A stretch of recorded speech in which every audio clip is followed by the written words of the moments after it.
They did not mean too loud as a compliment. When city police officers in riot gear barked orders through megaphones that echoed against the municipal building's concrete facade, and the wind carried their commands across the sun-beaten plaza, Jasmine Rivera was already straining to raise her voice above the din. Her leather jacket was covered with colorful buttons that proclaimed "Justice Now," "End Mass Incarceration," and "Black Lives Matter," worn thin at the edges from months of protests and rallies. As a 28-year-old community organizer from the West Side District, her entire life up to that moment had prepared her to speak on behalf of those whose voices were systematically silenced. But that afternoon, under the relentless glare of a mid-July sun, she realized that her own voice, once celebrated in her high school's debate club and lauded at college commencement for its clarity, was being framed as an obstacle. They whispered, "She's too loud," as though justice could be silenced by a simple critique of volume. They intended it as criticism. They had no idea it would become her greatest source of strength. The protest began before dawn. Word had spread that the city council would vote that day on a new policing ordinance, granting expanded surveillance powers to precinct commanders. Community groups had urged citizens to rally at City Hall, demanding instead that the council invest in community-led public safety programs, mental health services, and housing. Jasmine had arrived at 6 a.m., carrying a homemade cardboard sign, scrawled with the words, "Fund communities, not cages." She wore a faded sweatshirt from a 2018 anti-gentrification march, her first ever protest, where she had discovered the power of collective action. As the sun cast long shadows across the lawn where protesters gathered, she scanned the throng. Neighbors from her block, high school classmates, grandparents who came in lawn chairs, students handing out cold water bottles from a battered cooler, local musicians preparing to play protest songs on a battered acoustic guitar, and a drum set cobbled together from a backyard. Even children, too young to read the hand-lettered signs, held their parents' hands, faces painted with bright peace symbols. By 9 a.m., the crowd had swelled to more than 1,000. A man with a megaphone took to a low stage, nothing more than a pair of wooden pallets and sheets draped over two folding tables, called for calm, called for unity. He began to chant, "No justice, no peace," and the crowd reverberated in response. At the front, Jasmine watched as city council members arrived, escorted by police officers. The officers formed a thin cordon between the public walkway and a flight of granite steps that led to the council chamber's doors. Cameras from local news crews, perched on tripods, trained their lenses on the protesters. Reporters in crisp suits approached the fence lining the steps, eager to get reactions. Jasmine tightened her grip on her sign. She and her fellow organizers had spent the last month lobbying conferences, drafting policy recommendations, and meeting with sympathetic council members. They had even managed to secure a seat at a special hearing 2 weeks prior, where Jasmine had delivered an impassioned 3-minute testimony about the community's experience with over-policing and systemic neglect. She recalled the applause that followed her final words. "We do not need a bigger net to catch the same people we have already failed. We need a safety net that lifts us up." That testimony had gone viral in local news feeds, making her a recognizable face. But the force of institutional inertia had kept council members allied with law enforcement from heeding her pleas. Thus, they were all here on the Hill that day, heart-pounding and fists raised in unity. By mid-morning, the chanting had grown louder, the sun more oppressive. A priest from the Interfaith Coalition, an older man with graying hair and a gentle gaze, stepped onto the makeshift stage and offered a blessing for peace. Jasmine closed her eyes for a moment as he prayed. When she opened them, she noticed a group of reporters clustering around her best friend, Tamika, a fiery high school girl known for her social media advocacy. "Don't stay behind the camera," Jasmine had told her. "If you want the world to know, you need to put yourself out there." Tamika looked nervous but determined. Suddenly, a roar erupted from the crowd as a black SUV pulled up to the entrance road. 2 council members, one of whom had been notably dismissive of social justice concerns, climbed out in suits, flanked by aides. Photographers surged forward. Jasmine stepped down from the stage into the crowd, positioning herself at the front, her phone raised to broadcast live. The council members glanced at the mass of humanity before them, faces bright with morning sweat, signs raised high. One yelled, "Out of the way, please, move back!" A policeman shivered his baton, gesturing for space. Jasmine pressed closer to the front, holding her sign high. The council members began their walk up the steps, heads down. That's when she felt the rage coalesce in her chest. The memory of her younger brother, Marcus, now serving a 7-year sentence for a minor drug conviction, flashed across her mind. His letters from prison spoke of rehabilitation programs that never came, of cellmates violent and vulnerable, of dreams deferred. She thought of countless young men in her neighborhood who had never felt safe calling the police when they witnessed a crime, knowing that any moment of vulnerability might land them on the wrong side of a badge. The sound of her own voice surprised her as she stepped forward. "Stop!" she screamed. "Stop!" Her voice crackled through the air like a whip. Flashbulbs popped. The council members halted mid-step, turning to face her. The crowd fell into a hush as they looked at this young black woman, leather jacket cutting an island of defiance against the gray stone of the steps. "I will not stand by," Jasmine repeated, voice steadying. "I will not hand you my community's future so that you can arm yourselves with more power against us. We deserve a future where our children can jog in the park without arrest. We deserve a future where our mothers can sleep without fear. We deserve justice." The words spilled from her, each one ringing true as she looked into the eyes of the council members. One of them, a man named Robert Maddox, shifted uneasily, his polished shoes clacking against the stone, as though he suddenly realized the weight of her words. The other looked away, whispering to an aide. "Too loud!" Jasmine heard someone hiss behind her. She barely registered the insult, so consumed was she by the need to speak. The crowd found its backbeat, joining her voice. "Stop the ordinance! Listen to us! Stop the ordinance!" Cameras zoomed in, the audio crackling as the chant rolled across channels and social media streams alike. The council members had nowhere to go. They were planted before the largest protest the city had seen in years. After what felt like an eternity, one of their aides mustered enough courage to speak. "Ms. Rivera, please, if you'd step back." But Jasmine held her ground, shaking her head. "I will speak until you listen," she said. She breathed deeply, letting her conviction carry her voice, allowing her presence to fill the plaza. Behind her, the crowd swelled and roared, as if a dam had burst. For a tense moment, nothing happened. Then, slowly, the council members began to back away, forming a retreat down the steps as they signaled to their security. Their aides hustled them into the SUV, and the roar faded as the vehicle backed onto the street, disappearing around the corner. Jasmine stood at the apex of the plaza, chest heaving, arms raised, feigning triumph for onlookers. But inside, she felt the tremor of exhaustion, her drive fueled by something more than adrenaline. Raw, inherited grief. She turned to Tamika, who was crying and filming, and whispered, "Get this all on record." The crowd continued to chant, "No justice, no peace," echoing beyond earshot as the sun climbed higher.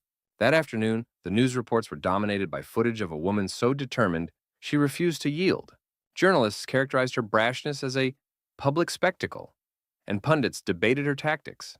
Some praised her bravery, while others, in clipped tones, decried how she'd intimidated elected officials and acted too loud too soon.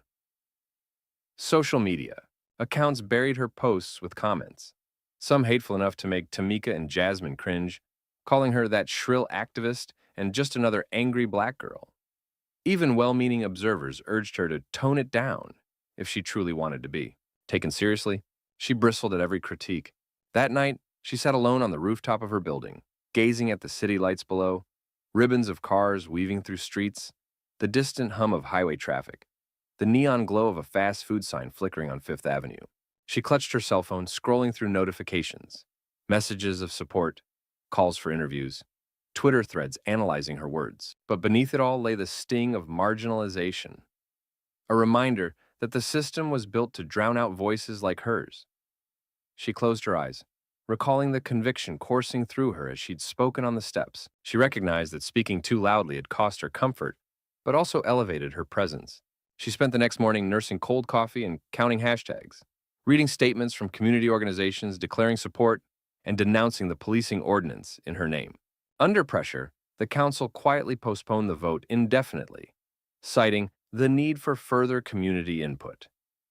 Jasmine read the press release with a complex mixture of satisfaction and urgency. The ordinance was delayed, not defeated. More work remained, but that postponement, her first undeniable victory, floated in her mind like a candle's glow in an otherwise dark tunnel.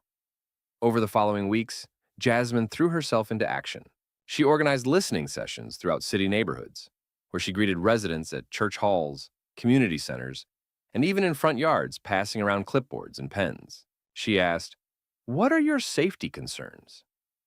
How has policing affected your family?"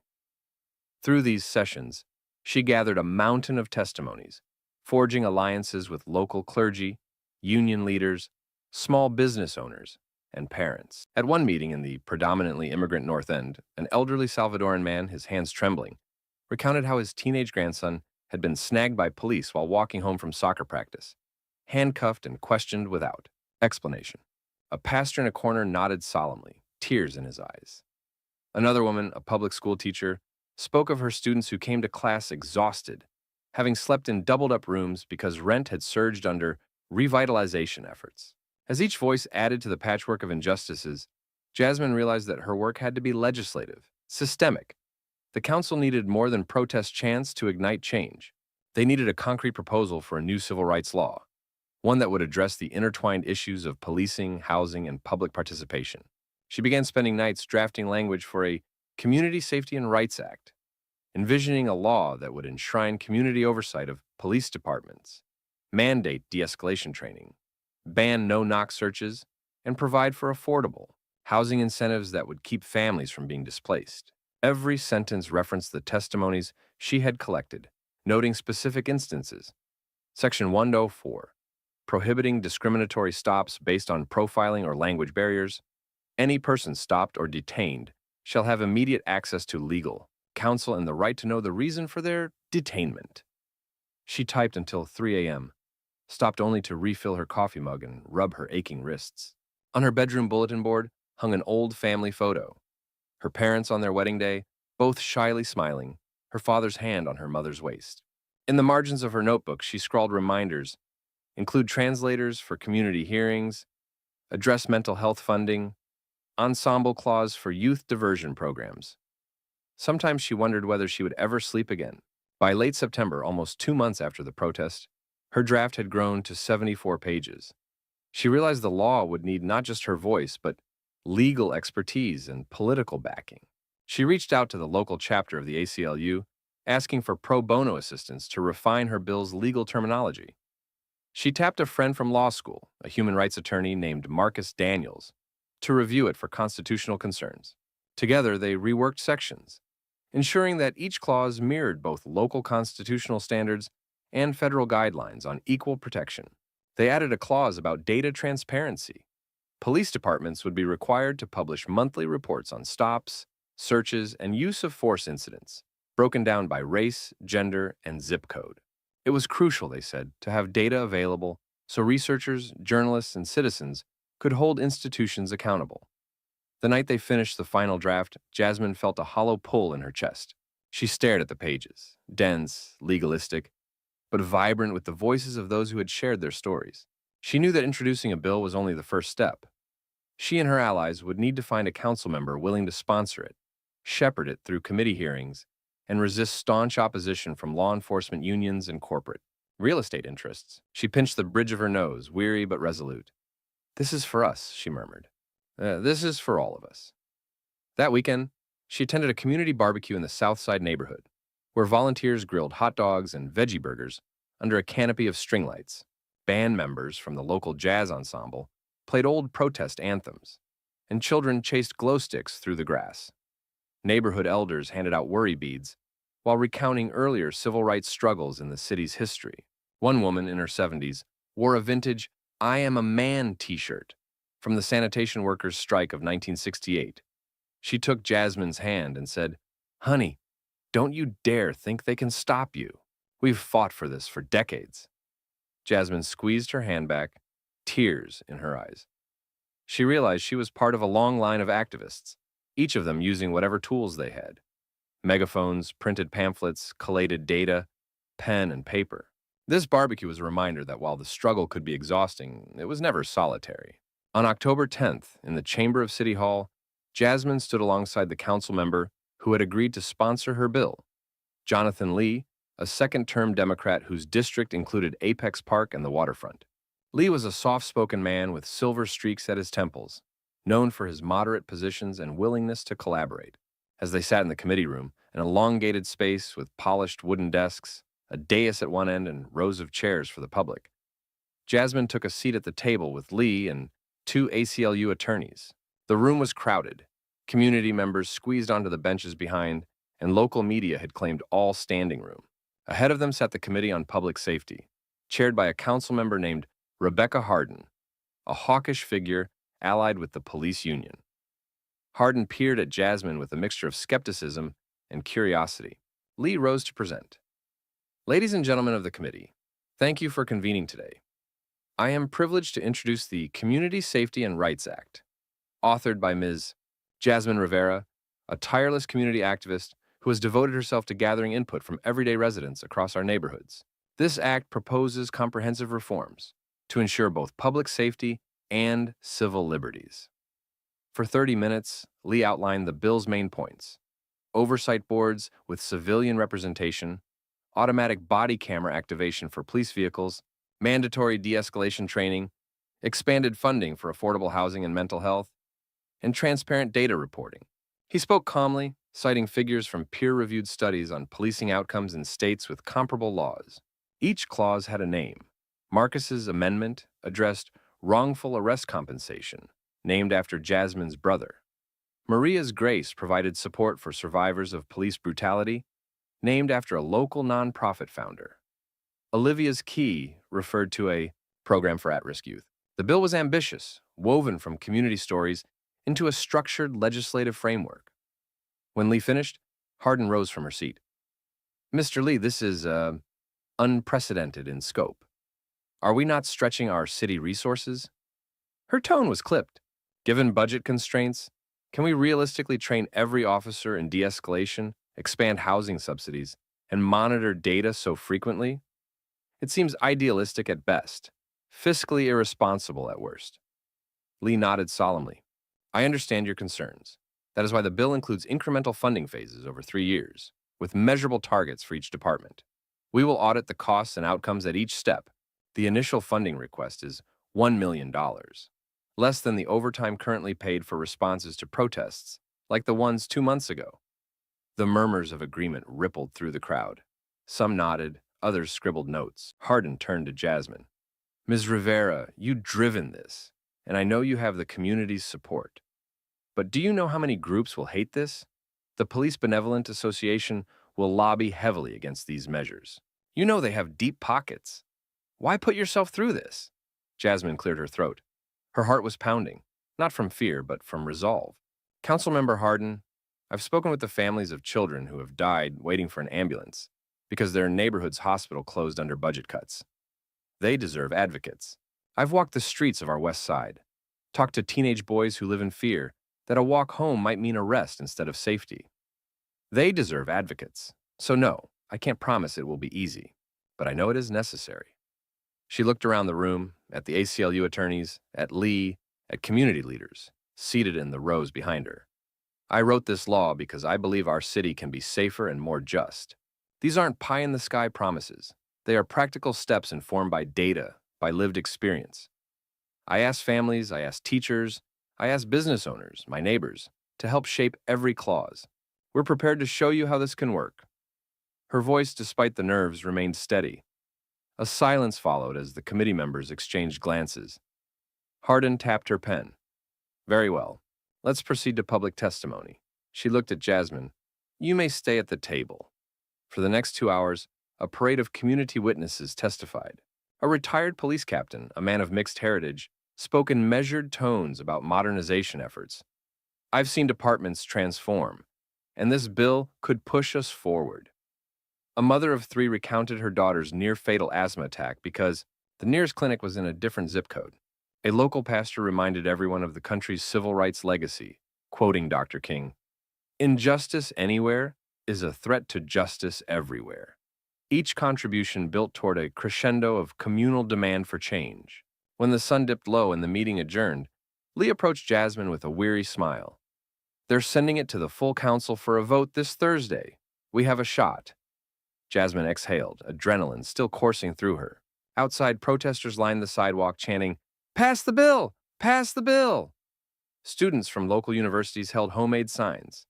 a group of union workers held their own banner. Workers for our communities. Jasmine turned to Lee. I never imagined we'd get this far." "Neither did I," Lee admitted. "But here we are." He clapped her shoulder. "Get some rest. We'll need you for the full council hearing." She nodded.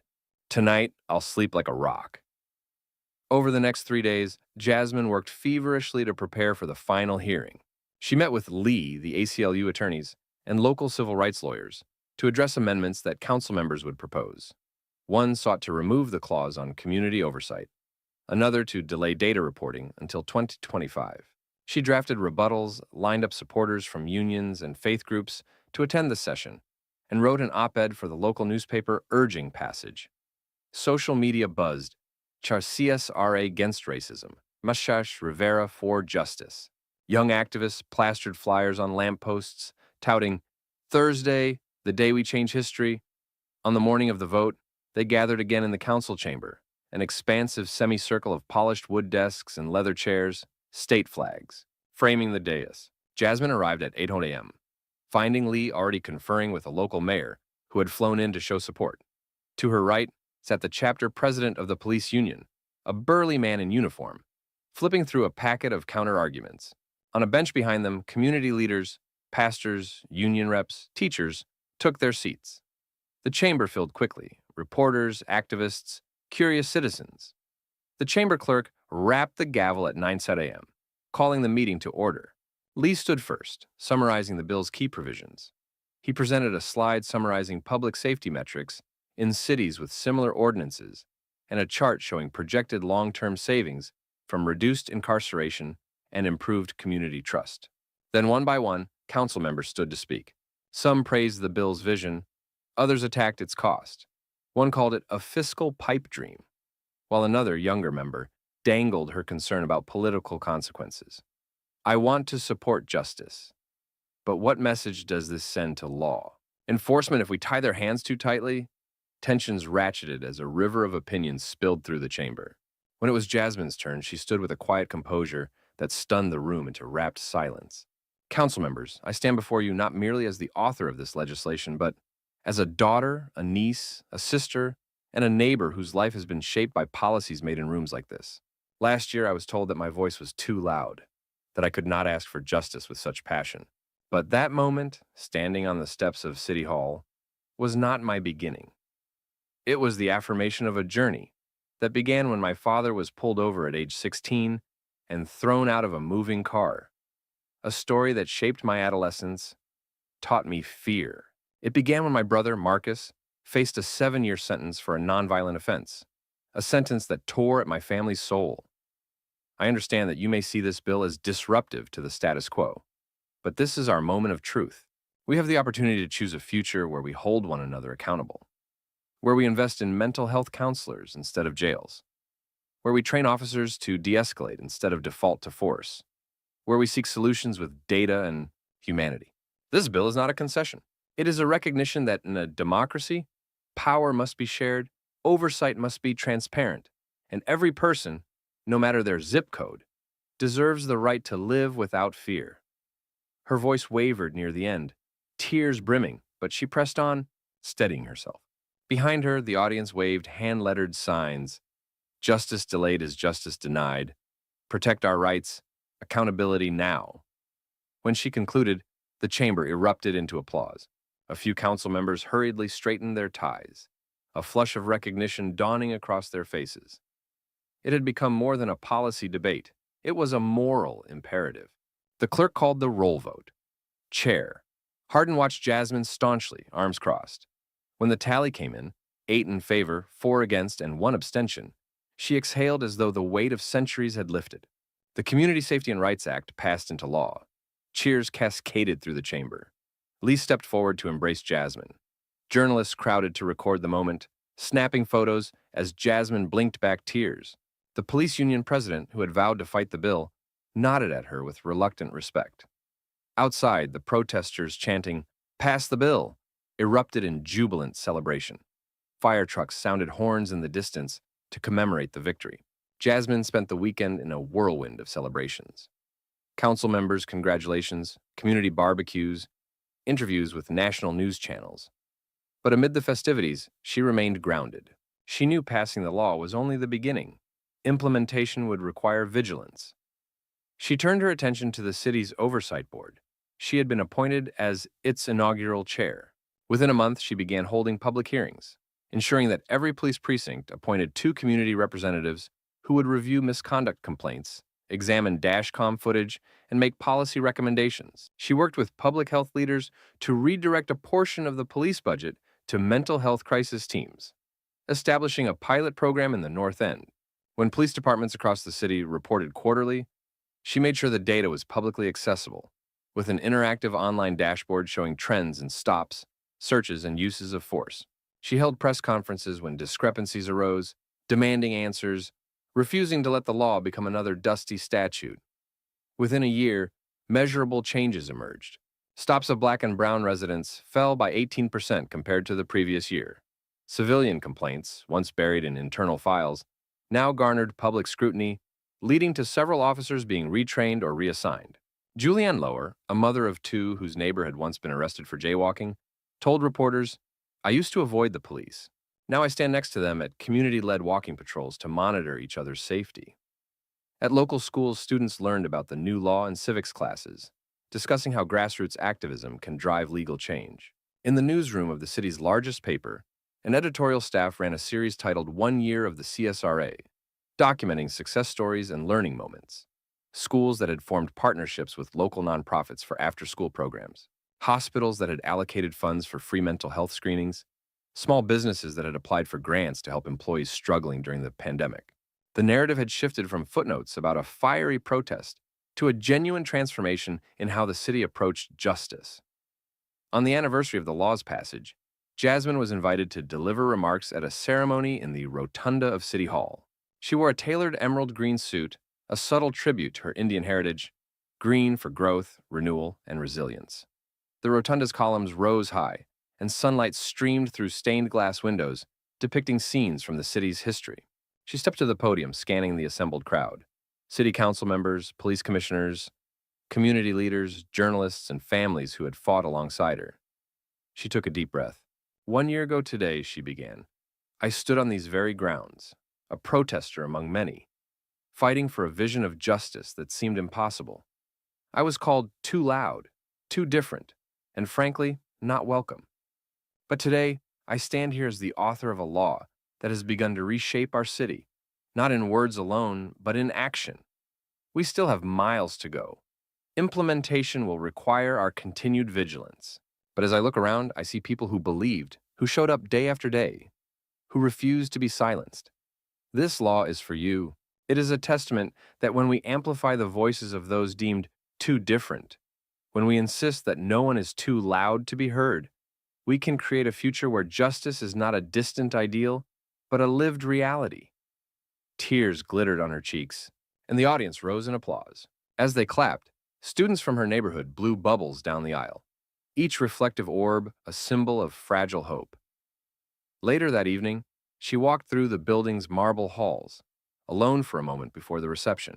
She paused at a plaque commemorating the city's civil rights leaders, men and women who had marched, published pamphlets, and undergone jail time. Now her own name would soon join theirs. She felt their spirits nod in acknowledgement, as though they whispered, "You carry our torch." In the weeks that followed, Jasmine continued to steward the law's progress. She convened quarterly review sessions at the community center, inviting residents to share their experiences. A school principal spoke about arranging for police liaisons to attend parent-teacher conferences, easing tensions. A local nonprofit reported a decline in emergency hospital visits after the city expanded mobile mental health units. Jasmine took each story to heart, celebrating every incremental victory while pushing for continuous improvement. But it was on a late spring evening, 16 months after that fateful protest, that she truly felt the law's profound impact. She attended a graduation ceremony at the high school, where she had once served as a debate coach.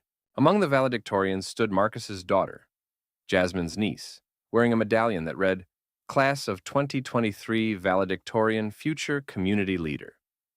As the student delivered her speech, heartfelt, eloquent, echoing the very principles her aunt had championed, Jasmine's heart swelled. The next generation now sang the language of justice without fear. She realized that the simple assertion of her voice, once dismissed as too loud, had rippled outward in ways she could never have imagined. As the ceremony ended, Jasmine stood in the auditorium lobby, hugging her parents, embraced by the crowd of proud graduates, family members, and teachers. Her mother's sari was vibrant beneath the dim lights. Her father's glasses glinted with tears. They spoke softly. "You've made us proud, Beta. You've changed the world." But Jasmine shook her head gently. "We changed it. Together."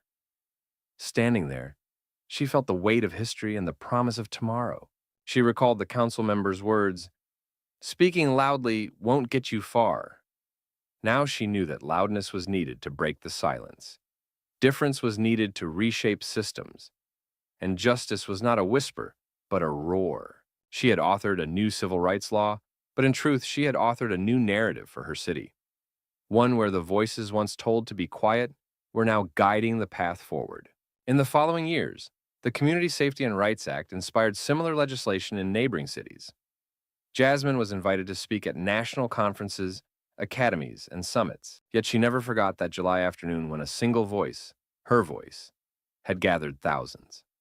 She understood more deeply than ever that when someone calls you too loud, it may be an invitation to holler, and to turn that holler into law.